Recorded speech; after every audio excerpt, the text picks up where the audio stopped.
নমস্কার। আমি এসেছি ছাদ বাগানে। আমার প্রচুর পুঁই চারা উঠেছে, তার থেকে আগাগুলো একটু কেটে নিয়ে আজ আমি টাটকা শাক রান্না করে বাড়ির লোকজনদের খাওয়াবো। এই পুঁই গাছের চাষের জন্য আমি একটু কথা বলি। এই পুঁই গাছ তৈরি করার জন্য কিন্তু বেশি পরিশ্রম লাগে না। প্রথম একবার যদি বীজ পোঁতা হয়, সেই থেকে যে চারাগুলো উঠছে আমি আগা কেটে নিয়ে বেশ কয়েকবার রান্না করে খেতে পারি। তারপর কি হয়, শেষের দিকে আর যখন গাছটা হয় না, শুকিয়ে যায়, তখন কিন্তু তার মধ্যে জাম রঙের গোল গোল ছোট ছোট বীজ হয়।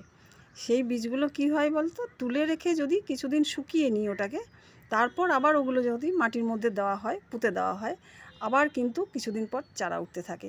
এইভাবে একবার পুঁই গাছ হলে 12 মাসই পুঁই চারা আমরা করে নিতে পারি। তাই ভাবলাম এই আনন্দটা তোমাদের সঙ্গে একটু যদি শেয়ার করে নিই। সত্যি ভীষণ ভালো লাগে, নিজের হাতে শাকসবজি পাওয়া, মনের আনন্দটা ভীষণ হয়।